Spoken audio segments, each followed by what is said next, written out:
Video में break लेना not very happy. अभी डाउनलोड करें तक ऐप। नमस्कार, मैं हूं भुवनेश सिंह और आप देख रहे हैं मुंबई मेट्रो। सबसे बड़ी खबर है, महाराष्ट्र में कोरोना संक्रमित मरीजों का आंकड़ा 1 लाख के पार पहुंच गया है। जी हां, देश में किसी भी प्रदेश में सबसे बड़ा आंकड़ा है। महाराष्ट्र में कोरोना के केस अब तक 1,01,141 हो चुके हैं।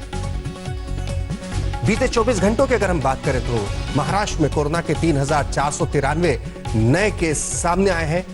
वहीं 24 घंटों में कोरोना से 127 लोगों की मौत हो चुकी है। मुंबई की बात करें तो कोरोना के मरीजों की संख्या 55,451, यानी महाराष्ट्र की बात करें तो आधे मरीज तो मुंबई में ही है।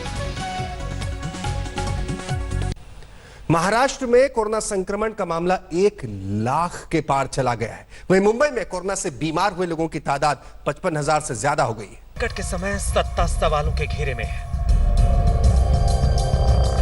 लगातार बढ़ते कोरोना ग्राफ से महाराष्ट्र परेशान है।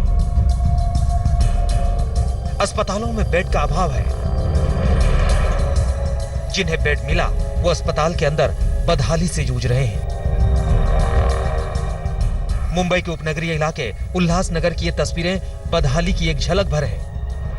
उसमें एक मरीज ने ये कहा कि यहाँ पर खाने की जो क्वालिटी है, गुणवत्ता है, वो बहुत ही खराब है। और उसके बाद वहाँ साबुन नहीं मिल रहा, पीने का पानी नहीं मिल रहा। नर्सों को बुलाने के बाद बहुत समय के बाद आ रहे हैं, डॉक्टर आते हैं 1 दिन में। मुंबई से सटे अंबरनाथ के रहने वाले किशोर गायकवाड़ भी अपनी मां को हमेशा हमेशा के लिए खो चुके हैं। 31 मई को इनकी मां की तबीयत बिगड़ी थी। उन्हें लेकर किशोर 6 अस्पतालों में घूमते रहे। उन्हें जगह नहीं मिली। 24 घंटे बाद वाशी के एक अस्पताल में भर्ती भी हुई, लेकिन तब तक देर हो चुकी थी। I lost my word that day. That was my fateful 24 hour which I struggled 5 बजे से लेके दूसरे 5 बजे तक 24 hour struggle. And a person like educated like me, advocate, we know our rights, the things suffer like this thing. तो what about the common man? सरकार दावा कर रही है कि तमाम कोशिशें जारी हैं। जरूरत के हिसाब से अस्पतालों का इंतजाम किया जा रहा है। तकनीकी सुविधाएं बढ़ाई जा रही हैं। प्राइवेट अस्पतालों में 80% बेड कोविड मरीजों के लिए सुरक्षित भी किए गए हैं।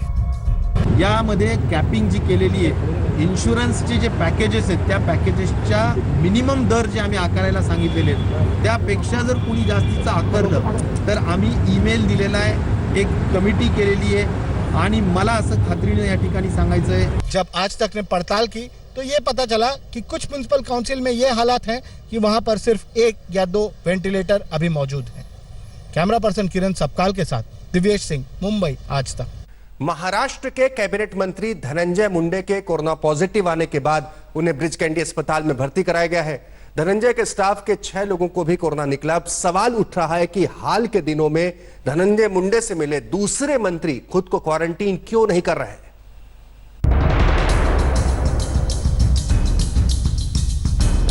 महाराष्ट्र कोरोना से सबसे ज्यादा प्रभावित राज्य है। यहाँ के मंत्री भी कोरोना से सबसे ज्यादा संक्रमित हो रहे हैं। जितेंद्र आव्हाड, अशोक चौहान के बाद धनंजय मुंडे भी कोरोना पॉजिटिव निकले। अभी 2 दिन पहले ही मुंडे ने कैबिनेट की एक बैठक में हिस्सा लिया था, जिसमें उप मुख्यमंत्री अजित पवार के साथ कई और मंत्री भी मौजूद थे। हालांकि मुख्यमंत्री उद्धव ठाकरे खुद मीटिंग हॉल में मौजूद नहीं थे। उद्धव ठाकरे वीडियो कॉन्फ्रेंसिंग के जरिए बैठक में हिस्सा ले रहे थे। अब इसके बाद सवाल उठ रहे हैं कि क्या महाराष्ट्र की कैबिनेट को क्वारंटीन में भेजे जाने की जरूरत है।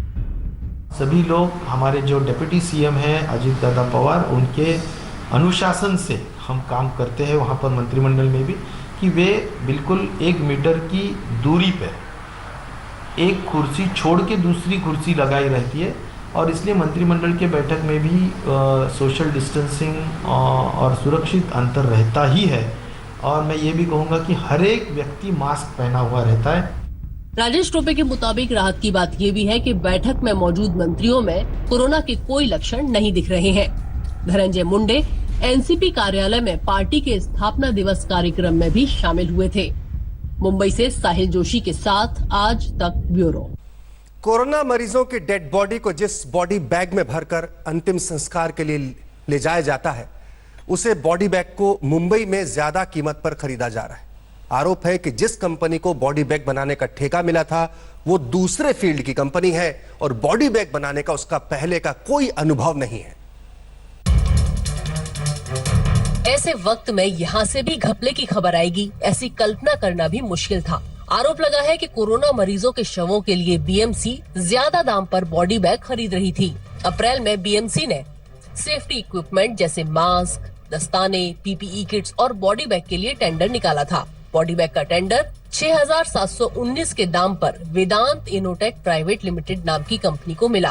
पर आरोप लगे कि बॉडी बैग की असली कीमत कम है, बीएमसी इसे ज्यादा दाम में खरीद रही है। When I looked up on MCA website, I saw that the company used to manufacture metal castings and chemicals. So what is this kind of a company doing with manufacturing body bags? And that company had got a big contract from BMC. We were very shocked. And then finally, today the tender has been cancelled. Everybody should know that these body bags are readily available from 300 rupees to about 1200 rupees. America में body bag की कीमत $51 यानी 3900 रुपए पड़ रही है।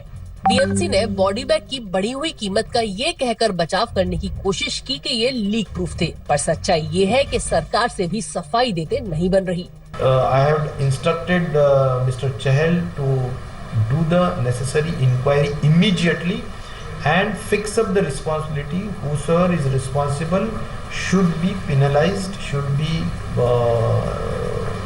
punished. जैसे ही स्वास्थ्य मंत्री ने जांच के आदेश दिए, बीएमसी ने ऑर्डर कैंसिल कर दिया। बीएमसी कमिश्नर आईएस चहल ने आज तक को बताया, दूसरी कंपनियां लीक टेस्ट में पास नहीं हो पाई, इसलिए वेदांत इनोटेक प्राइवेट लिमिटेड को ठेका दिया गया। हमने दिल्ली और जयपुर में भी पता किया तो वहाँ बिल्कुल इन्हीं विशेषताओं वाले बॉडी बैग 2500 से 3000 रुपए की कीमत पर खरीदे गए। इसलिए हमने ठेका कैंसिल कर दिया है और फिर से टेंडर निकालने का आदेश दिया है। एक तरफ मुंबई में जहां कोरोना संक्रमित पेशेंट्स की संख्या लगातार बढ़ रही है, वहीं दूसरी तरफ बीएमसी को कई आरोपों का सामना भी करना पड़ रहा है, चाहे वो अस्पताल में सुविधाओं को लेकर हो या फिर पीपीई किट्स जैसी चीजों की खरीदी को लेकर। जिस चढ़े दामों में बीएमसी ने बॉडी बैग्स को खरीदी किया है, उसको देखकर कई लोगों को इसमें घोटाले की बू आ रही है। कैमरामैन राजू नामदार के साथ कमलेश सुतार, मुंबई, आज तक। यहां रुकेंगे एक छोटे से ब्रेक के लिए, फौरन हाजिर होंगे। बने रहिए हमारे साथ और देखते रहिए आज तक। महाराष्ट्र के 800 साल के इतिहास में आज तीसरी बार संत तुकाराम महाराज की पालकी यात्रा बहुत सादगी से निकल रही है। आषाढ़ महीने में देव से पंढरपुर तक जाने वाली इस यात्रा को वारी कहते हैं। इसमें लाखों पैदल श्रद्धालु चलते हैं, पर कोरोना के चलते सोशल डिस्टेंसिंग जरूरी है, इसीलिए इस बार सिर्फ 50 लोगों को ही यात्रा में शरीक होने की इजाजत मिली। यात्रा के अंतिम चरण में तुकाराम महाराज की पालकी को हेलीकॉप्टर की मदद से पंढरपुर तक ले जाने का फैसला हुआ है। 800 साल में एक बार प्लेग की महामारी और एक बार दूसरे विश्व युद्ध की वजह से पंढरपुर यात्रा इसी सादगी से निकली थी।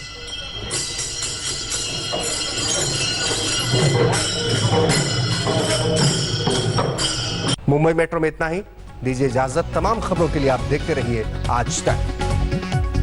नमस्कार, मैं हूं अंजना ओम कश्यप। हमें उम्मीद है ये वीडियो आपको पसंद आया होगा। लेटेस्ट खबरों के लिए यूं ही देखते रहिए आज तक और इस वीडियो के पसंद आने पर लाइक, शेयर एंड सब्सक्राइब करना ना भूलें।